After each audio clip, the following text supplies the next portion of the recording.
Across Dragon Ball, Goku has been offered the power of a god not just once or twice, but 3 times. 2 of these times he flatly refused, and the other time he was forced into it to save the Earth. The first time Goku was offered Godhood was at the end of original Dragon Ball. After defeating Piccolo Jr., Kami-sama, the Guardian of the Earth, asked Goku whether he wanted to become the God of Earth, as Kami-sama saw Goku was powerful enough to protect the Earth. Kami-sama offered Chi-Chi to become the goddess too, and that they could live together on the lookout. Despite this honour being bestowed on him, Goku very rudely refused Kami's offer and made light of the privilege. Why did Goku refuse? Well, being the Kami of Earth is essentially a job because it has responsibilities that must be honoured, and since Goku has never been able to get a job or hold one down, he didn't want to get tied up and follow strict rules. As Goku is a Saiyan, his urge is to fight stronger opponents and become stronger himself, so being a Kami wouldn't meet his life's expectations, so he would just get bored. Goku probably wouldn't want to dress as Kami did either, and if Goku and Chi-Chi had accepted, they wouldn't have then become immortal, as Kami-sama himself doesn't have an infinite lifespan. We know this because Kami-sama stated after the Raditz fight that one of the reasons he dreaded the Saiyans coming was that his lifespan may come to an end naturally around the time of their arrival. This worried him as he knew they would need the Dragon Balls to recover everything, and if he died, the Dragon Balls would become inert. The other problem is that the Dragon Balls would have been tied to Goku's existence if he became Kami, and this would affect his decision making when threats came against the Earth. He would have had to train others to do much of the fighting for him, so that he wouldn't die, which would save the Dragon Balls. On a side note guys, consider subscribing to us if you're into Dragon Ball, and hit the bell so you don't miss any uploads. And actually the best way to stay notified is by following me on Twitter, as sometimes YouTube notifications are lazy like Beerus. The second time Goku was offered Godhood was during the Battle of Gods saga. In order to save Earth, he was forced to become the Super Saiyan God.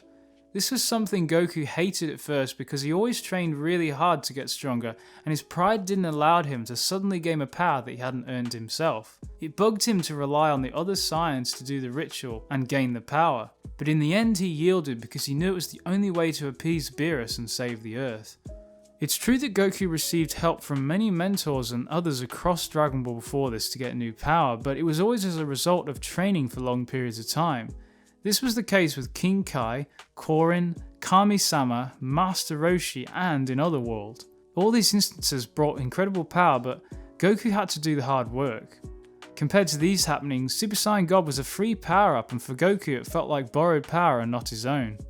Of course, this got retconned somewhat later, when Vegeta achieved Super Saiyan God without the ritual, so with Whis training, Goku would have achieved it naturally as well. But without Beerus and Whis arriving on Earth, Goku and Vegeta may never have known about God Ki. The third time Goku was offered Godhood was at the end of Battle of Gods. Once Beerus finished fighting Goku, Whis offered him the position of the God of Destruction when Beerus dies.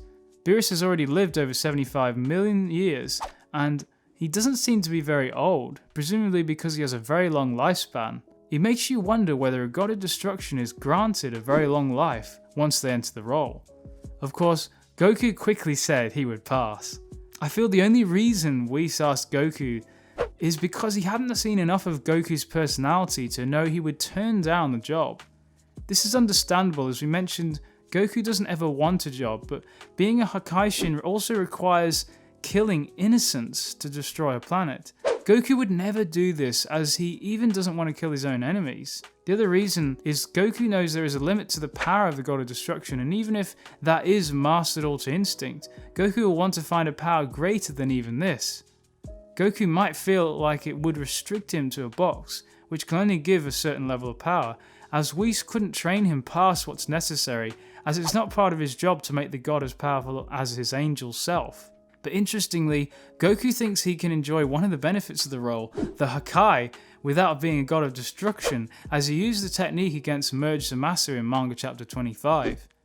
But Whis might have asked Goku and later Vegeta about becoming a god of destruction for another purpose, and that's to motivate Beerus to do his job properly. Whis wants Beerus to feel like there's competition, like there's others treading on his territory, which is why he helps Goku and Vegeta get stronger. Whis just wants to make Beerus not so lazy. We constantly find out that Goku and Vegeta would never accept a role where massive power is handed to them with ease. When Vegeta asked Whis to train him in the resurrection of F arc, Whis said he would if Vegeta became a God of Destruction. Vegeta was so close to getting the training he wanted and was completely unsure of what to say, so instead of agreeing, he was trying to think of another way to entice Whis to give him the training, and the only way was through his trump card, offering instant noodles. That's an offer that no one could refuse.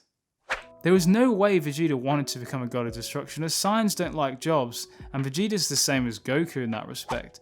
And as Saiyans, they were born to rule. Vegeta hated being a servant of Emperor Frieza, and Vegeta wouldn't trade Bulma for anything. Not nowadays, anyway. Of course, at the end of Z, Goku goes off with Shenron, which seems to be some kind of amazing godhood, but that's another topic for another video. But anyways, guys, definitely let me know your thoughts down in the comment section below. And also, in case you missed it, check out this video in the corner about is Goku unbeatable? Thanks guys, and if you enjoyed the video, press that like button and I'll unlock your full potential. No, I really will. And subscribe to expand your knowledge of Dragon Ball and get coverage of Super. And lastly, check out the following videos of mine coming on the end screen. Thanks! Kai Kai!